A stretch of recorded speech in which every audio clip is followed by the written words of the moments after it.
Hatid sa inyo ng Department of Health, Center for Health Development Bicol, ang palatuntunang Chikahang Pangkalusugan. Maghahatid ng mga impormasyon may kinalaman sa mga programs ng Department of Health, Chikahang Pangkalusugan. Pagtatalakay ng mga napapanahong issue na tiyak na inyong papakinabangan. Chikahang Pangkalusugan, mental health concerns, mga health tips at iba pa. Ang lahat ng yan ay mapapakinggan ngayon na sa DCGB, always number 1. 7 healthy habits para sa healthy Pilipinas. Sabay handa ang balikat ng may karamay sa bigat. Sila'y iniingatan, ngunit sarili huwag kalimutan. Mahalaga ka.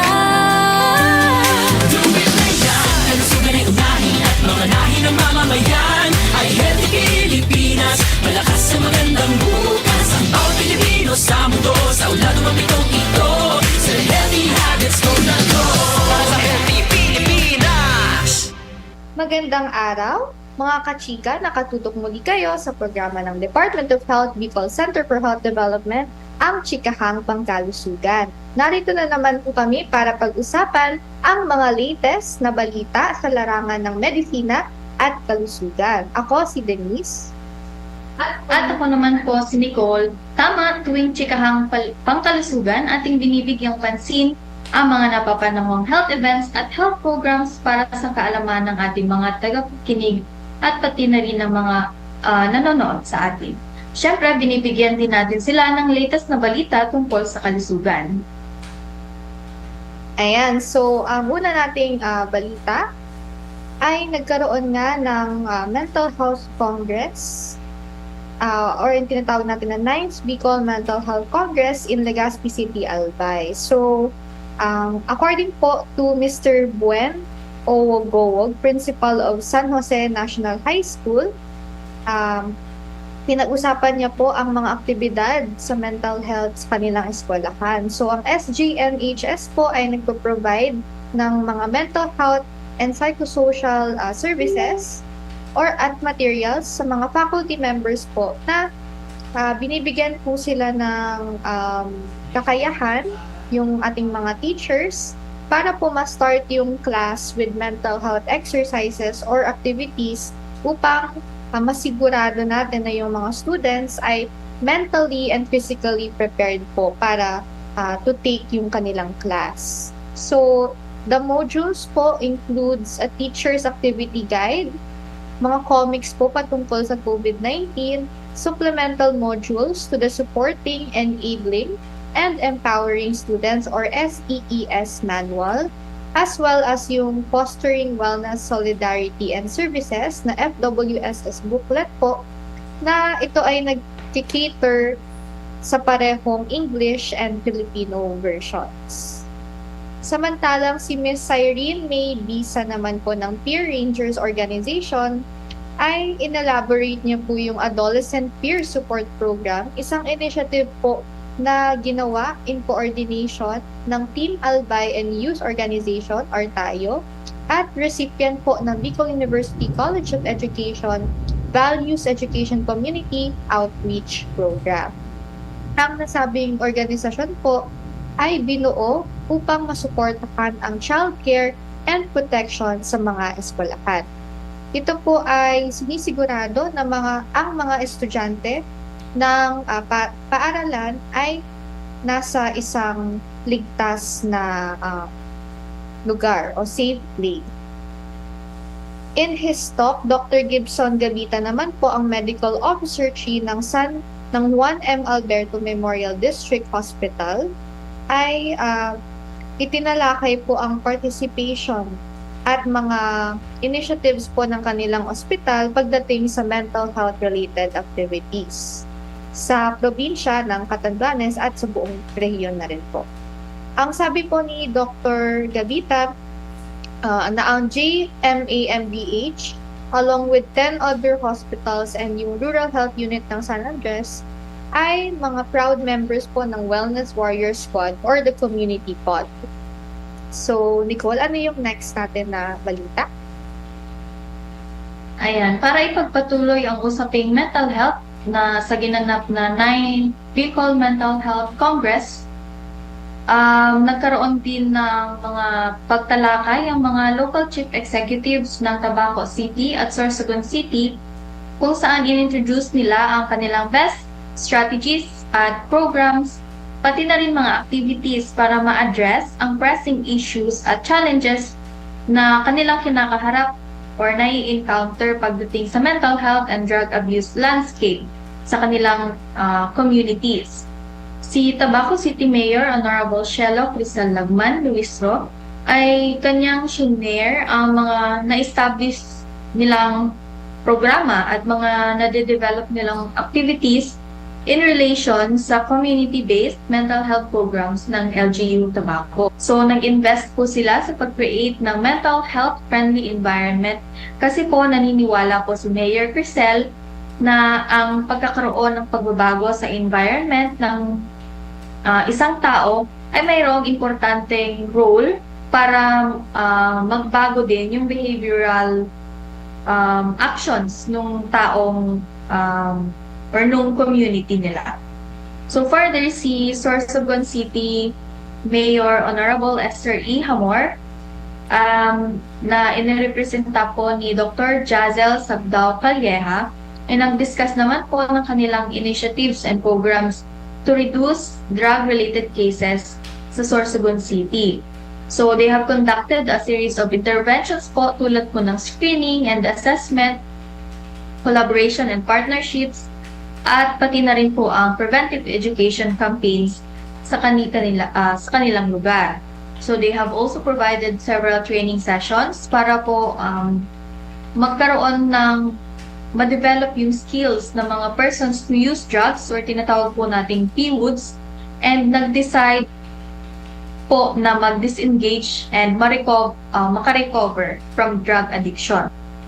Ayan, so yan po yung mga ilang paalala natin patungkol sa ating mga balitang DOH. So, dumako naman po tayo sa ating magiging chikahan for today, which is ang lung cancer. So, ito po ay ibibigay or ibibigyan po tayo ng mga mahalagang kaalaman ni Dr. Gisela Joyce Claveron, ang Medical Officer 3 ng Non-Communicable Disease Prevention and Control Cluster ng DOH Bicol CH. So, pakinggan po natin ang naging chikahan.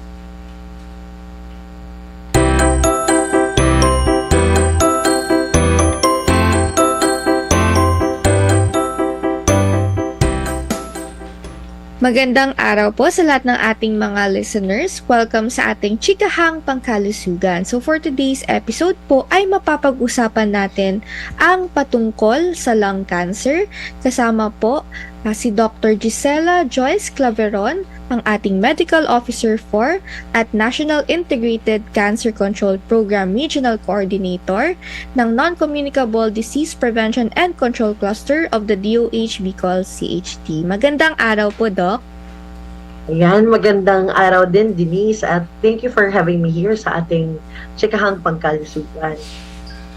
Ayan, Doc. So, thank you po, Doc, sa pagsagot po ng ating invitation. So, para po sa una nating mga katanungan, paano po, Doc, nagkakaroon ng lung cancer ang isang tao? Okay, so, matatandaan na ang cancer may iba-ibang types kasi ng cancer, no? Merong lung cancer, breast cancer na celebrate lang natin recently, and then the cervical cancer, yun yung and colon cancer, yan yung mga sikat na cancer natin. So, ang cancer is abnormal na pag-grow at pagdami ng mga cells sa katawan. So, in particular, ito naman sa lung cancer ay matatagpuan either dun sa daluyan ng hangin, pwede din doon sa sac or sa alveoli or basta any part of the lung, pwede siyang magkaroon ng cancer. Basta hindi siya yung cells ng katawan, pag inagaw niya yung nutrisyon ng ibang cells, naging erratic yung growth niya, and then pagdami niya, pwede siyang maging cancer. So, in particularly for the lungs, lung cancer. Ayan. So, aware naman po tayo lahat na sa baga po yung ating cancer. So, speaking of sa lungs po, Dra, ano po ba yung mga risk factors na maaaring magdulot po ng cancer sa lungs? actually sa isang most important na risk factor for having lung cancer is smoking talaga. That's why talagang pinag-iiwas na natin ang taong bayan na magsigarilyo. Actually, ang pinaka-strong recommendation naming mga doktor is never to try smoking. And if magsusmoke, talagang stop na ang pagsusmoke because really, yun yung most important factor or risk factor. Ngayon naman, kung narinig nyo na yun, ang cancer daw ay namamana. Of course, meron din pong natawag tayong genetic predisposition kung saan yung tao ay may mas at risk kasi halimbawa may relative siya, either magulang, kapatid na nagkaroon ng lung cancer or ibang related na cancer. So, mas at risk yung taong yon. And of course, actually sa mga pag-aaral, no, ang age or advancing age ay isang risk factor din. So, may recommendation actually na 50 to 80 years old ay isi-screen for lung cancer. So, as you advance the age, diba, mas at risk din yung mga taong yun for lung cancer. And of course, may tinatawag din tayong second-hand smoking. Actually, may third-hand smoking din. But for the second-hand smoking, may nagsisigarilyo, either family member or katrabaho na malapit sa'yo. So, na-expose ka dun. And continuous exposure to that will predispose you also to developing the cancer. Tapos, nandyan pa, of course, mas mapalala pa siya. Halimbawa, yung stress, yung stressful environment. So, actually, it's kind of multifactorial din. And of course, exposure to pollution, yun yung sinasabi natin. Hindi naman dito often than sa ibang bansa, pero meron din tayong mga asbestos na exposure. Tapos, of course, yun nga, mga buga, mga either mga sa tambucho, basta air pollution, pero accumulated naman ito. But ang dapat nating tandaan is the smoking and of course the advancing age. Ayan po, Dra. So, based po sa sa sagot nyo po, Dra, talagang nasa lifestyle din talaga related siya yung pagsusmoke. So, nakakontrol naman po pala natin yon. So, sa lahat po ng mga smokers, sana ay, diba, matulungan natin silang mabigyan ng knowledge on this. So, to quit and then to also educate yung iba natin na kababayan. So, Dra, namamana po ba ang lung cancer? Ayun nga, gaya nabanggit yung kanina, merong parang genetic predisposition. So, pwedeng nasa lahi din na may lahi na ng cancer or may relative na may cancer. Actually din, kapag ikaw ay isang cancer survivor, tapos bumalik ka sa smoking, for example, no? Pwede rin bumalik siya, yung cancer. So, we can say na namamana because of the genetics plus the environment, and yung lifestyle din talaga plays a lot of factors. So, kung ikaw naman ay genetically predisposed pero agad di ka naman nagsusmoke, diba? So, lesser yung chance mo. So, kaya siya naging multifactorial. Kung genetically predisposed ka na, parang meron na sa genes mo or namana mo na sa iyong relative, tapos nagsusmoke ka pa, mas malala. Versus, meron ka sa genes, somehow, pero hindi ka nagsusmoke, healthy lifestyle ka, then less likely kang magkaroon ng lung cancer. So, nasa pag-iingat din. Actually, talaga tayo sa Department of Health, sa ibang programa din, like sa lifestyle-related disease, meron tayong mga kampanya para ang mga tao ay hindi talaga mag-smoke, lalo mga kabataan, no, na expose sa peers, na expose sa either parents or relatives na nagsusmoke. Ayun. Pero kadalasan, yun nga, yung mga cases na nakikita natin sa hospital, meron talaga silang history of smoking. Pero about sa data na nabasa ko at na mga reports, no, about 20% meron ding hindi talaga nag-smoke. Therefore, it plays a role din na yung exposure mo, halimbawa sa second-hand smoke, ang nag-cause na sa'yo na magkaroon or mag-develop ng lung cancer. Ayan, multifactorial po talaga yun, Dra. So, I think mas okay na we can do something about it and meron po tayong mga interventions para matulungan yung ating mga listeners. So, ano naman po, Dra, yung mga symptoms na maari nating maranasan kung para malaman na tayo ay at risk sa lung cancer? Alright. So, kadalasan kasi, nakakatch yan ng mga tao kapag medyo late stage na or kasi yung iba parang iniinda lang yung mga symptoms, no? Ang iba dyan, namamayat na, parang lagi sakitin na, payat na. So, later on na nakatch. Pero kung sakali na may gantong mga symptoms, kasi ang daming sakit, di ba? Pag ubo ng 2 weeks, kadalasan sa mga Pilipino ay tuberculosis, di ba? At may lagnat paggabi. So, itong cancer naman, lung cancer, ganun din, merong pag-ubo, meron ding nawawala ng boses, meron ding nahihirapang huminga, minsan may parang wheeze o sipol na naririnig sa paghinga. Tapos, meron dyan masakit yung dibdib or chest pain, meron din may ano na ng dugo, parang umubo na ng dugo, meron din dyan na masakit sa arms or sa shoulders. Yung pala, eventually, cancer na. Tapos, yung mga simptomas na sinasabi ko na usually nakakatch na yung pagpayat. Tapos, yung minsan, di mo matukoy yung dahilan ng lagnat. Tapos, wala na rin ganang kumain. So, ilan to sa mga simptomas ng posible, no, na pwedeng screen ang pasyente for lung cancer. Tapos, kadalasan kasi or yung mga nakita rin naming cases, makakatch na parang merong bukol or minsan may tubig yung baga. Tapos, syempre, ang simptomas nun medyo parang hinahabol yung paghinga. Pag-test, let's say, isang chest x-ray, doon may makikita na parang mass na suspected for lung cancer. And more often than not nga, yung makikita natin na bukol sa lungs would be, more often than not, hindi naman natin sinasabi pag may bukol na, agad-agad cancer. Pero syempre, kailangan natin i-work up ang ating pasyente na makitaan ng ganitong bukol. Tapos, after that, further diagnostics tayo, only to find out na yun nga, cancer pala siya. Ayan. So, important po talaga, Dra, na meron tayong early consultation once we know na yung mga symptoms na ito. So, speaking of early consultation po, Dra, ano po yung mga necessary na test na dapat gawin para ma-detect yung uri ng cancer na ito? Alright. So, sa test naman, more often nga, ang hinihingi nating test would be chest x-ray, so doon may nakikita.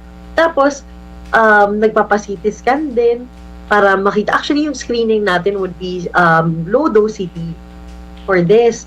Kaso, of course, tayong mga Pilipino, being in a third world country, hindi tayo masyadong malakas sa screening. So, ayun nga, as mentioned, yung 50 to 80 years old, recommended na din na nagpapa-screening tayo for lung cancer. So, ang mga suspected pa din, ang doktor pwede rin sila mag-blood workup para ma-check din, no? If pwede siyang ma-attribute to ibang sakit. Tapos, yun, usually nagsi-CT scan na rin. Ang iba may nagpapa-ultrasound muna, pero depende talaga.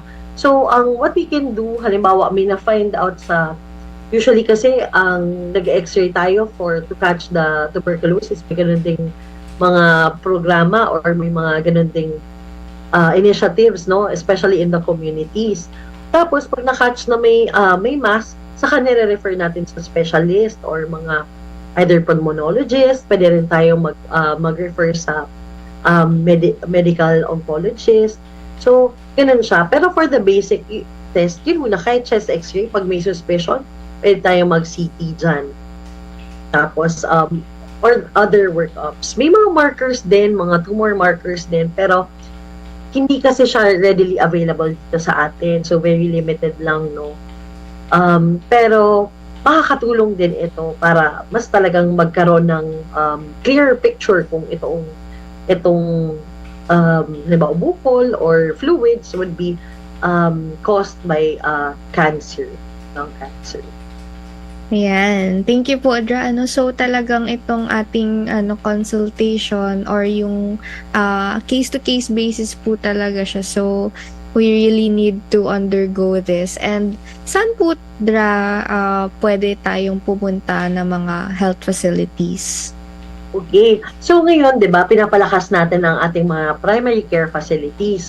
So in line with the universal healthcare, gusto natin yung mga serbisyo nandoon na sa ating rural health units, ating mga barangay centers, yon. So, pero kakaunti pa lang, kumbaga ongoing na process yon. Pero ang halimbawa na nasa barangay, no, isang community member ay may mga simptomas, kahit hindi in particular for let's say ubo na matagal na or lagnat na wala namang ma-attribute na kausa, no? Pwede silang magpunta sa barangay center at pwede silang i-refer sa rural health unit. Pwede din kung sa city health office. Kung saan, meron tayong mga public health doctors, mga municipal health officers, or city health officers.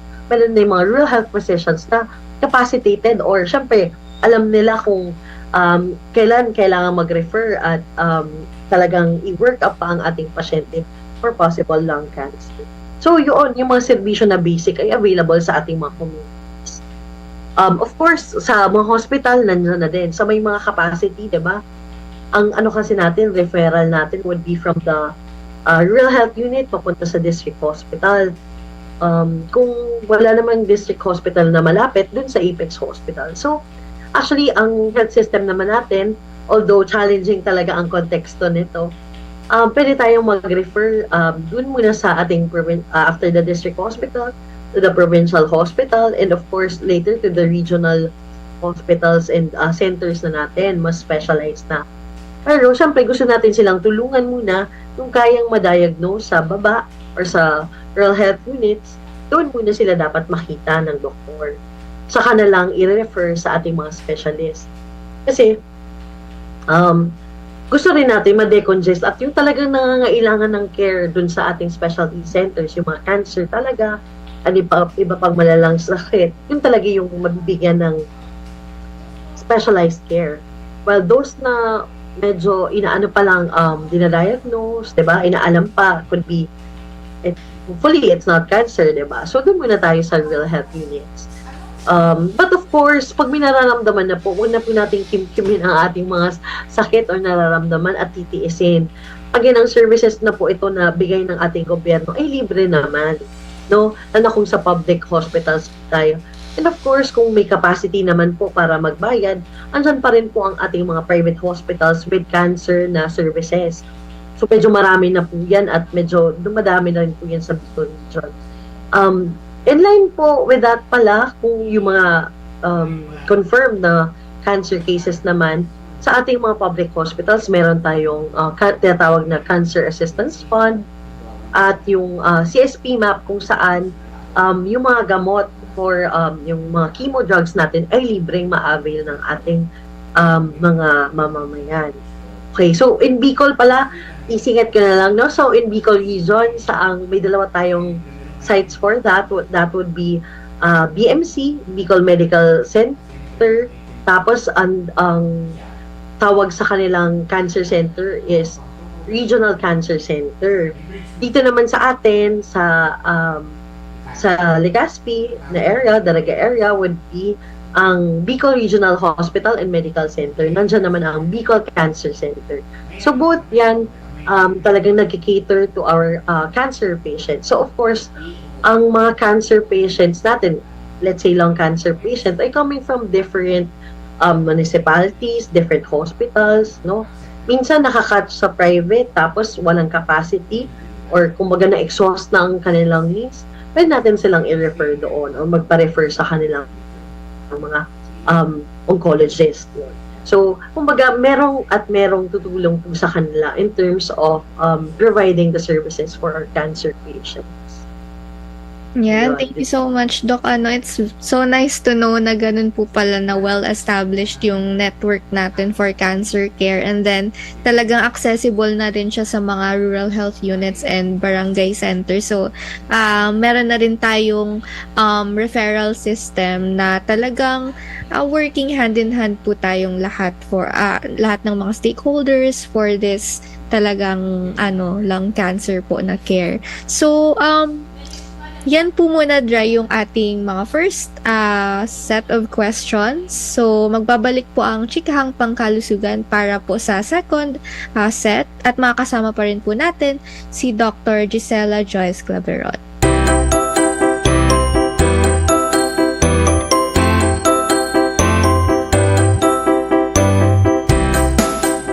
Seven healthy habits para sa healthy Pilipinas. Bawal na usok sa atin, baka ako hikain, di nakakagalak ang bisyo. Hi, how can I help you? Dito na tayo sa kakaibang high JV sa Bishop Free Lifestyle. Gawin mo yan, kalusugan ay unahin at mga nahi ng mamamayan ay healthy Pilipinas. Malakas sa magandang bukas ang bawat Pilipino sa mundo, sa ulado mapitong ito. Sa healthy habits ko na to. Para sa healthy Pilipinas.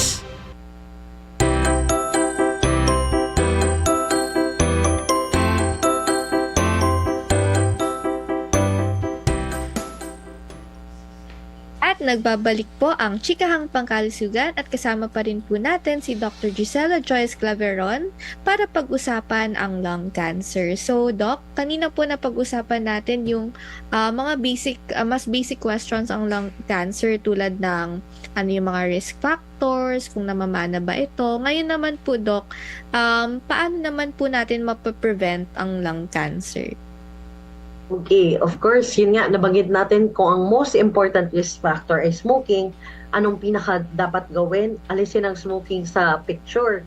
So, never to start smoking talaga. And for those who are smoking, stop na sa smoking. So, smoking cessation, may mga programa po tayo niyan. Diba? We endeavor actually na ang mga munisipyo, no? Sila ay smoke-free municipalities and cities. So, medyo challenging because diba, parang accessible siya. Although nagkaroon na tayo ng sin tax law kung saan tumaas yung presyo somehow. So nabawasan din yung mga number of cigarettes per day. Kasi kinukompute natin yan as ilang pack years pa nagsigarilyo ang isang tao. So the longer syempre nagsigarilyo siya, mas marami yung pagsisigarilyo niya, therefore mas at risk siya sa lung cancer. So never to start smoking. And if smoking, quit smoking. Yun ang pinaka-anong advice natin. And of course, hindi dyan mawawala yung healthy lifestyle. Ano yung healthy lifestyle? Sa amin sa non-communicable disease, it's eating the right amount of food and the right food. And then, the exercise that we have. Kung malakas ang resistensya, talagang less liking kakapitan ng mga sakit. So, ang exercise talaga naman, inaano natin ay 30 minutes of moderate intensity na exercise. Kahit 150 minutes, so parang in a week, kung 7 days a week, mga 5 days na kahit hindi sunod-sunod, basta moderate intensity, 30 minutes, cumulative na 150 minutes in a week. So, that would be the tamang exercise, no? Next natin is hindi pag-expose sa sarili sa mga carcinogens. Diba po, pag may nagsisigarilyo, ayaw natin yan na may mga kasama tayo sa bahay na nagsisigarilyo or yung amoy ng sigarilyo. So, dun sa mga mas assertive na community members, diba? Parang sasabihan nila yung mga naninigarilyo na pag-stop ng pagsisigarilyo o kaya lalayuan nila ito. So, okay naman po yung practice, no? And of course, yung second-hand smoking na tinatawag yun, to avoid that. Yung third-hand smoking na din natin would be yung sa mga damit, no, na kinakapitan ng smoke, lalo na sa minsan mga tatay na nagsisigarilyo o mga baby sila, diba? So kumakapit yung sa damit. So, ina-advise din namin talaga na kung meron pong designated na smoking o hindi naman po natin sinusuportahan yung smoking, meron mga designated na areas na lang. So, parang talaga hindi rin ma-expose yung ibang tao sa second-hand smoking. Next natin is yung sa trabaho. 'Di ba? Kung ang trabaho mo ay may exposure sa carcinogens, meron din work exposure or occupational na hazards, no? You can wear your mask, you can wear your proper protective equipment. So, yun, makakatulong yun para hindi magkaroon ng lung cancer. And of course, nutrition, nabanggit ko na eh. Yung age, hindi naman natin mababago, talagang tatanda yung mga tao eh. So, those factors na mababago natin, those lifestyle practices na kaya nating baguhin, yun, dun tayo mag-focus. Actually, pinag-iingting po natin yung kampanya natin yan sa Department of Health. Actually, for the cancer, meron tayong tinatawag na Tara Love campaign. So, yun pa, ang dami nating pinopost sa social media. So, magandang may gantong nakikinig sila ang ating mga taong bayan sa gantong mga usapin, no, tungkol sa health, para mas tama yung impormasyon na nakukuha nila sa mga doktor, sa mga health workers. And of course, yung DOH nga, tayo dito sa DOH, Bicol CHD, ay may mga campaign din, mga postings din tungkol sa pag-iwas ng iba-ibang sakit. So yun, going to the right source of information is something, di ba? Kasi pwedeng mali yung practice natin. Instead na makatulong, di ba? Parang nagsispread tayo ng misinformation or naniwala tayo sa maling information. So, yun yung mga konting tips kung paano natin maiwasan ang lung cancer. Tama po yun, Dra. So, paulit-ulit natin mention yung no smoking. Tapos, meron na rin po pala tayong law. So, mas okay na na-adapt natin yun. Then, nakitang-kita naman po natin, meron tayong mga ordinances na nai-issue na. So, I think nasa tao na rin po, nasa community na po yung responsibility na sundin yung mga ordinances, yung mga laws natin para sa ganun, maging advocators na rin tayo in our own right. Diba po, Dra? So, ayun. So, speaking, so sa cases naman po tayo, Dra, pumunta. Meron po bang mga cases or increase, decrease? Marami po ba ang kaso ng lung cancer dito sa Bicol region?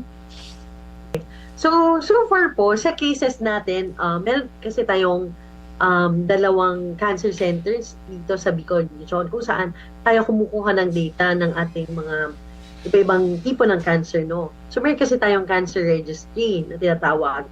Currently, hospital-based pa itong mga cancer registry at ang kulang pa po natin at dine-develop pa yung community-based na cancer registry. Kasi doon naman talaga nanggaling ang ating mga pasyente, di ba? Sometimes too late na po silang nagpupunta sa ating mga hospitals. Sometimes hindi talaga nagpupunta sa hospitals. So, kung babalikan po natin ang nasubmit na data ng 2021, currently kasi nagko-consolidate pa tayo ng data for yun nga yung reports on the cancer registry.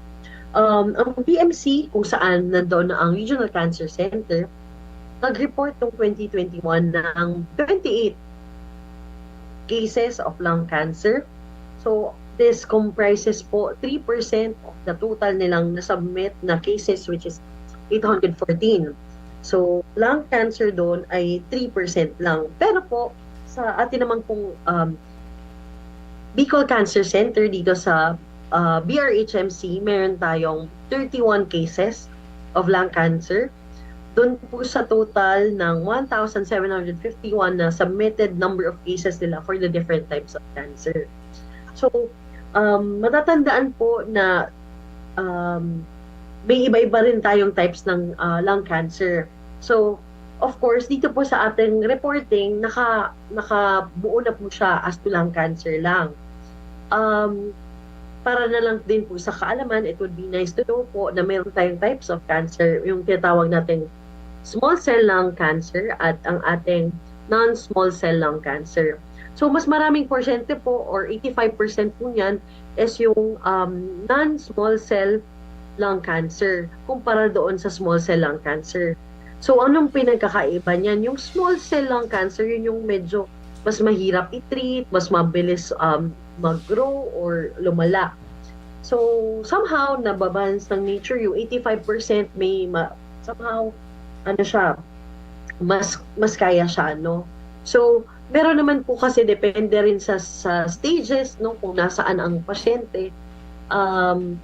Iba-iba din ang ating treatment modality or ang ating management. So, ito ay nasa ating ng mga oncologist, sa ating mga doktor na specialista para sa iba't ibang uri ng cancer. So, ang gusto lang natin malaman na meron tayong 2 cancer centers na merong mga specialista na handang tumulong sa ano. So, pero kung mapapansin mo, Denise, no, dun sa binigay kong data, sa BMC 3% siya noong 2021, sa BRHMC 31 out of the 1,751.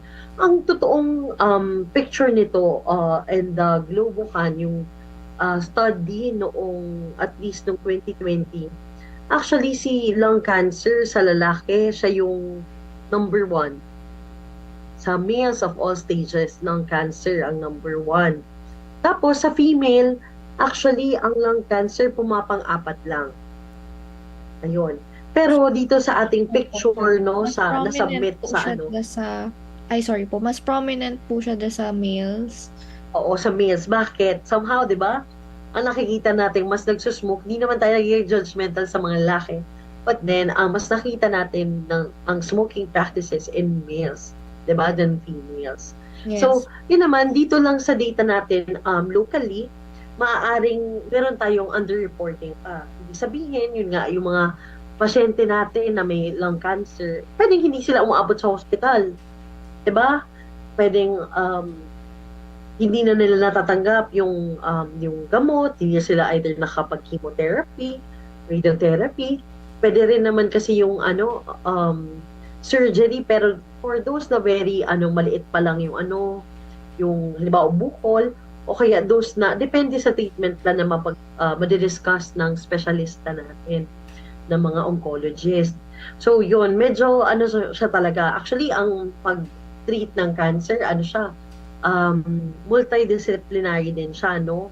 Meron din halimbawa nasa end stage na ng cancer, no? Palliative care na lang din ang ibibigay, reduce na lang din ang pain, kumbaga to give relief and comfort na lang doon sa ating mga patients. So yun, currently nagko-consolidate pa tayo ng data, and then we are endeavoring na, no, in the communities we have registries also para makita natin yung tunay na picture ng cancer sa ating bansa, and particularly in our region. So far naman, very thankful ako as the regional program manager for the cancer program sa ating mga champions, ang ating mga cancer centers for doing their share actually in advancing the implementation of this program. So more than just the reporting, they conduct activities kung saan nakakatulong tayo sa ating mga kababayan, no, na nasa communities. So ang lang natin, no, huwag tatakot, no, kapag may mga nararamdaman, pumunta sa kanilang mga doktor sa communities, and of course, since in place naman yung referral, they will be referred accordingly. So tayo din naman sa DOH pala, meron tayong Tara Love campaign. Tapos tayo din sa diba, pinag-iiting natin ang ating pagbibigay ng health literacy. So tayo sa DOH Bicol, meron tayong mga postings dyan. So pwedeng may underreporting pa. Yun lang ang masasabi ko. Sa number of cases, posibleng may underreporting pa. Because kung nationally, mataas siya, lung cancer yung number 1 nga sa lalaki, number 4 siya sa babae, hindi pa natin siya nakikita sa picture natin here in Bicol. So, pwedeng talagang may underreporting. Kaya hinihikayat ko din talaga, syempre yung mga taong nakakarinig nito, kung may mga, diba, kasi somehow tabu pa, medyo yung topic ng cancer dahil parang ini-equate nila lagi sa kamatayan, diba? So, hindi na kumbaga, ang iba naaalagaan yung cancer, naaalagaan, kumbaga, hindi na bibigyan ng karampatang, minsan hindi nga nako-confirm, diba? Parang, cancer ata yung kinamatay, hindi sure, diba? Hindi dumaan lamang sa screening, or hindi rin na-confirm with a biopsy na positive pala, or cancer pala yung sakit. So those things, Yeah, hopefully, no, yun nga, magkaroon tayo ng registry din sa communities at mas ma-establish pa natin yung sa hospitals para hindi lang to numbers, no, na pinag-uusapan yung number of cases, ganyan. But these are people talaga na kailangan ng services natin. Good thing, thankful tayo dapat sa Bicol region na meron tayong 2 cancer centers, one in Naga and one in Legazpi, cater all of the Bicolanos. So yun, baka may underreporting and sana itong mga talks natin, no, mas lumapit pa sa ating cancer center, sa ating mga RHUs, ating mga kababayan.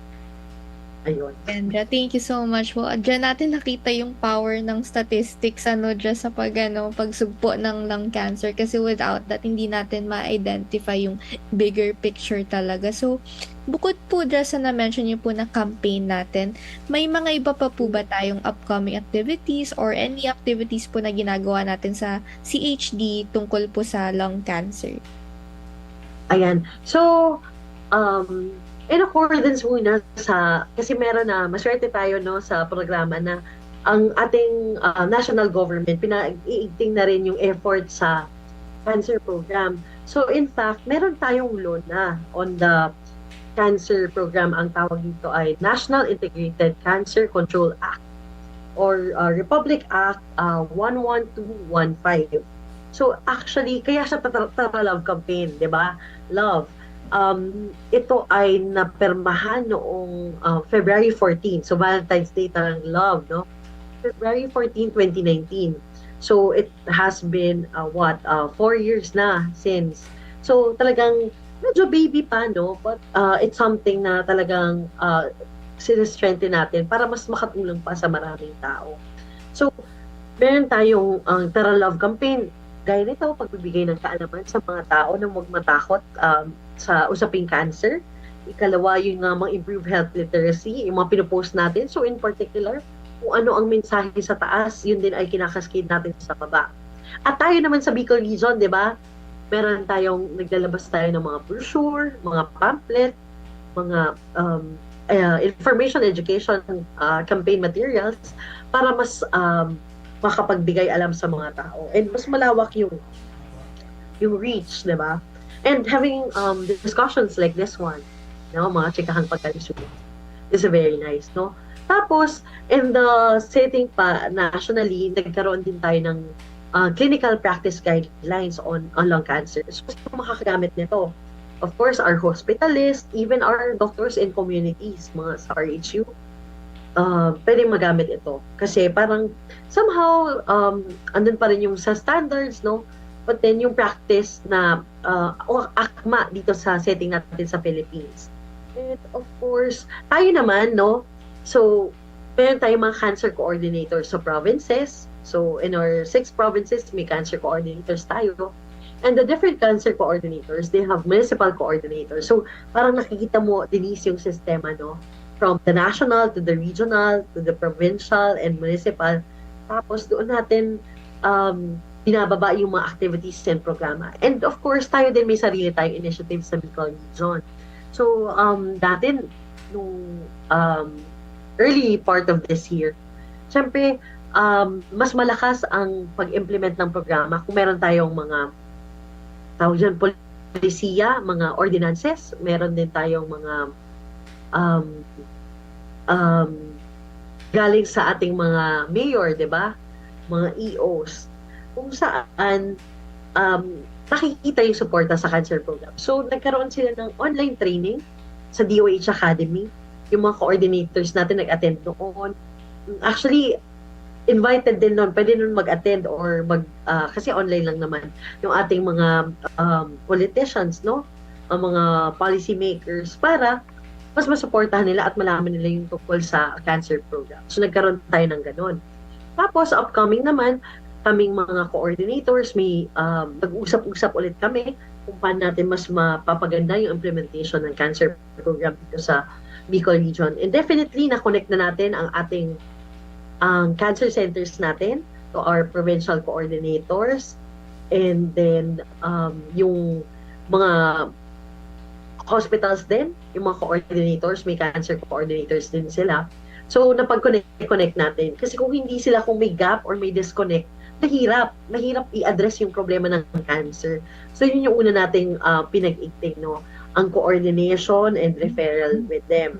So, dahil nag-uusap na, meron ng mekanismo kung paano sila mag-uusap. Ngayon yung mga activities naman.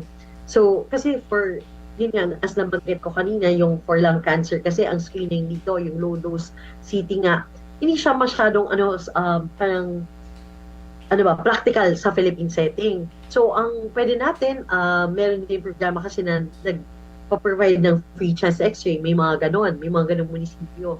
So, doon makikita kung may suspected na mass, di ba? Tapos, sa atin naman, kasi nilump na rin natin, meron tayong mga resource person, mga specialist din, na magdi-discuss on the common cancers nga. So, nandoon na yung cervical cancer, breast cancer, at itong lung cancer, kasama to.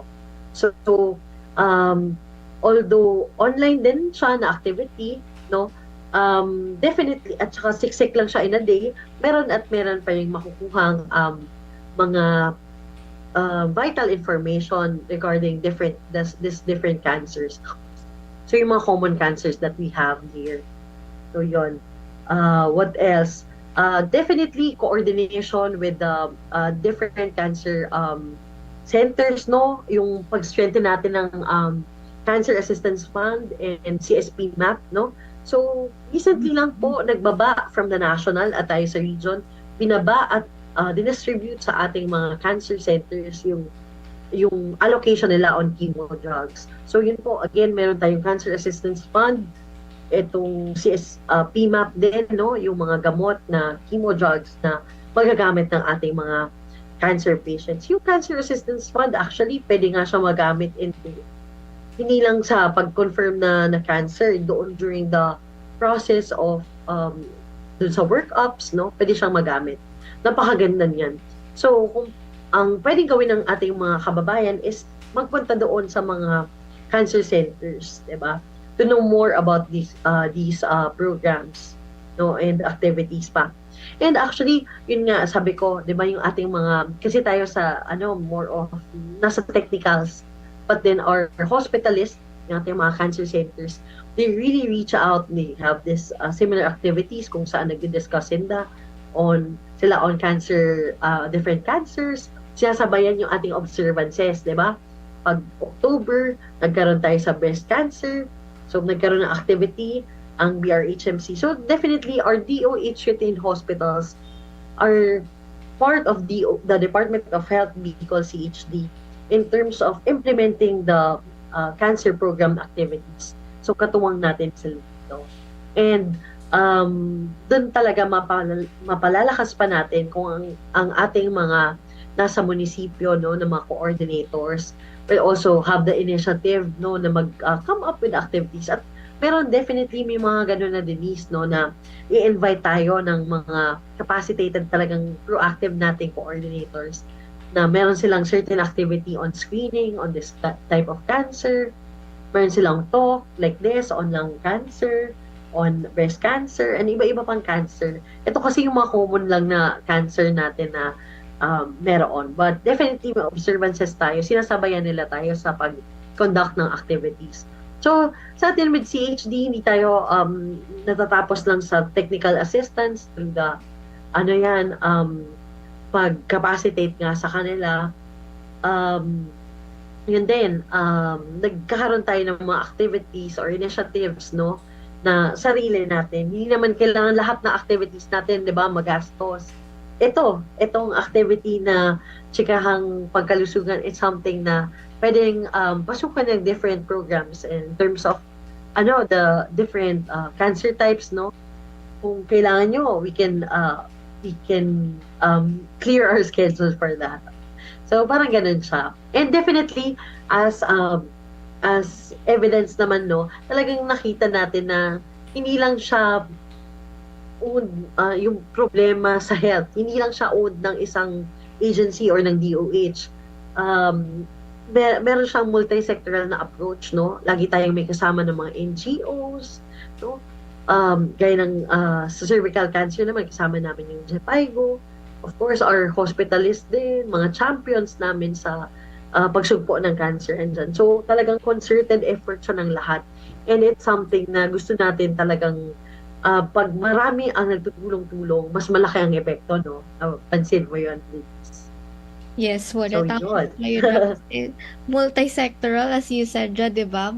Talagang whole of government, whole of society approach, and then kulang na lang talaga yung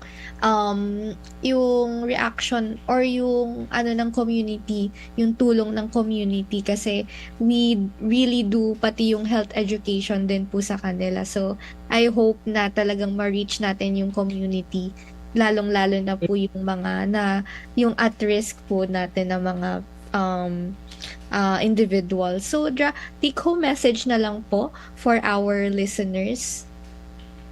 Alright, so actually maraming salamat Nina Denise, no, sa opportunity na binigay, no, para mas malawak ang marating ng impormasyon na binibigay natin patungkol sa lung cancer at sa programa ng laban sa cancer. So, unang-una sa lahat po, mga nakikinig po sa ating mga social media platforms, no? Sa ating radio stations, di ba? Ang panawagan po namin sa Department of Health ay una, alagaan ang ating kalusugan. So, dito naman po sa kampanya kontra sa cancer, Tara Love campaign, no? Early consultation, screening, and detection of our different cancers, no? Ang pagpunta or consult tayo sa ating mga primary healthcare facilities, mga rural health units, and city health offices, no? Importante. And of course, our lifestyle, we have to definitely no smoking, no? Stop smoking. Marami tayong support groups dyan, marami tayong mga smoking cessation clinics na makakatulong para maiwasan ang, pagsusmoke, which puts you at risk for lung cancer. Of course, our healthy lifestyle, no? Isa talaga yan sa gusto nating mangyari. Health is life, di ba? So, ang ating pag-observe ng exercise, no? Wag mag-stagnate. Wag parang upo lang, no? Mag-exercise tayo, no? Easier said than done kasi ang busy natin lahat, no? Pero sa kabisihan natin, no, baka nakakalimutan na natin ang ating health. Isa pa dyan, yung balance na pagkain. Tayo sa nutrition program naman, kung narinig nyo na, no, yung Pinggang Pinoy. So talagang everything then in moderation, in eating the right amount, and then the quality of food then, and, di ba, yung very basic na go, grow, glow food. Dapat nadala natin siya. And of course, yung mga healthy practices, no? Di ba may mga priority tayo sa Department of Health na mga area. So, yun. Actually, minsan nga, yung stress, no? Pwede pa siya mag-exacerbate ng ating yung environment that we have, no? Predisposed ka na sa environment, tapos yung genetically, predisposed ka pa, tapos yung lifestyle mo pa. So, since it's multifactorial, gusto natin siya i-address na at all factors, okay tayo. So, kung yun lang naman ang hiningi natin sa ating mga kababayan is to take care of their own health. Kung may ownership tayo na ang health natin, ang katawan natin sa atin lang naman yan, di ba? So, tayo ang yung kinakain, yung ginagawa, yung activities natin, yung exposure natin, it depends on us, di ba? So, it's our choices that makes us healthy. It's our choices that prevents us from developing cancer, no? So, yun lamang po, no? And of course, kami po sa Department of Health, nandito po ang aming agency para po, of course, magbigay pa rin sa inyo ng mga gantong kaalaman, no? Patungkol sa health. So, kung meron pa pong mga feature na chikahang activities, chikahang pangkalusugan, nandito lang po kami para magbigay ng kaalaman sa inyo at magbigay ng tulong sa inyo. And of course, our partners sa health po, no, maraming salamat to our different cancer centers, our doctors, our specialists, our hospitalists, no, nakasama natin na sa pagsugpo ng mga cancer at iba-iba pang sakit. Yun. So, tayo naman, gusto natin, health is life, di ba? Kaya, tara, sa Tara Love campaign, iwasan natin ang cancer. Ay, Ayun, maraming salamat, Denise. maraming salamat po once again, Doc. So that has been our talk po about lung cancer. Kasama po si Dr. Gisela Joyce Claveron, ang ating Medical Officer for and National Integrated Cancer Control Program Regional Coordinator of DOH Bicol CHD. So once again, Doc, thank you so much for sharing your knowledge po on these questions, this topic po, Dra. And hopefully sa susunod po na Chikahang Pangkalusugan ay makakasama pa rin po namin kayo. And that has been our episode for today. Maraming salamat po. Maraming salamat din. Thank you.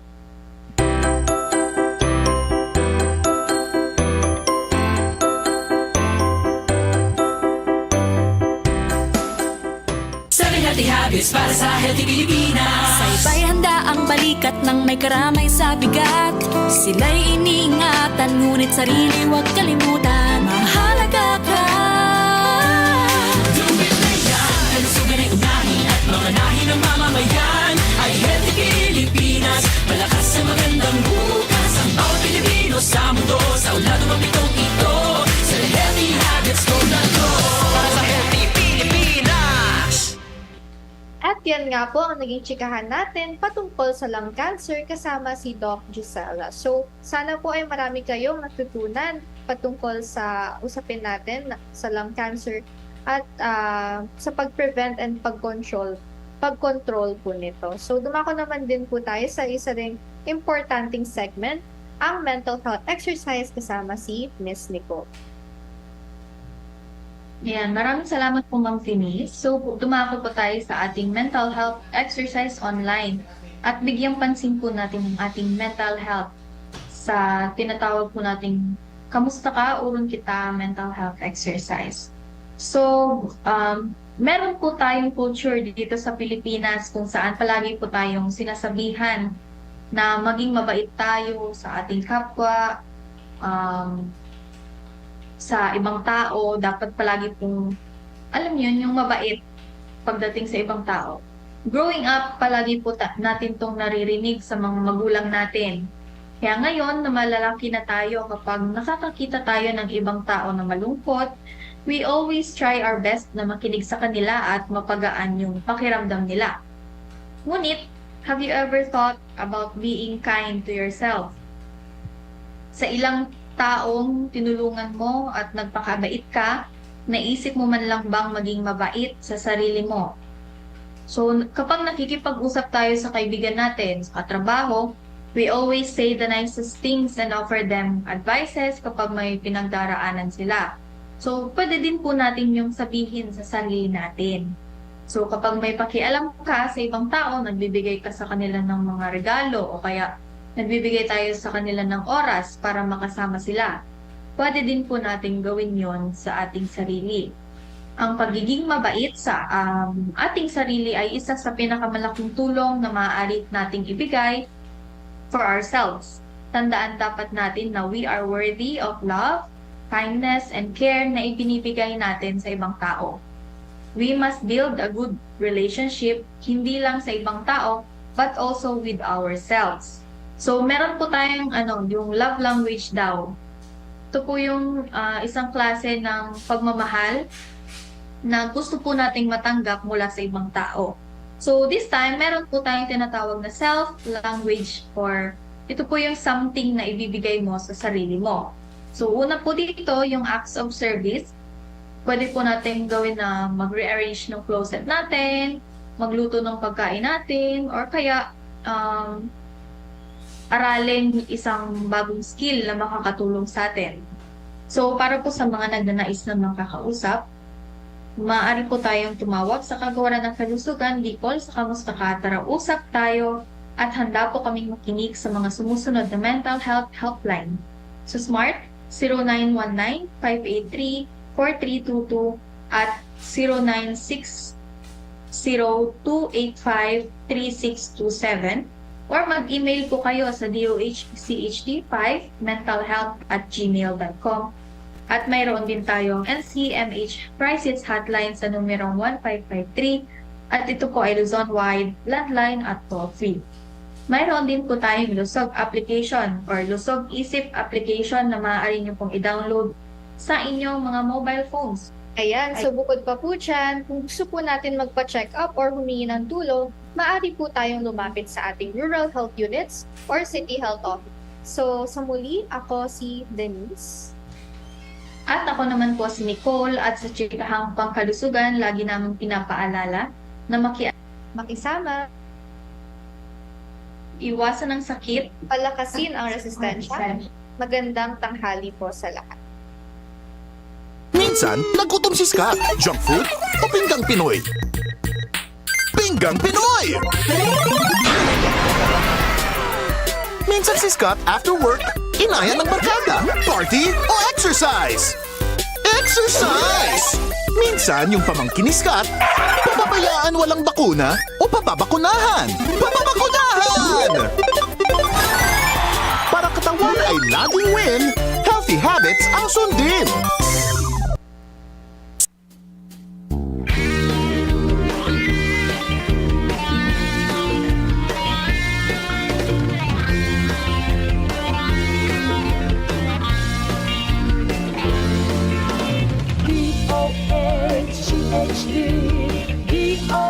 DOHCHD Servisyo sa Ludikono.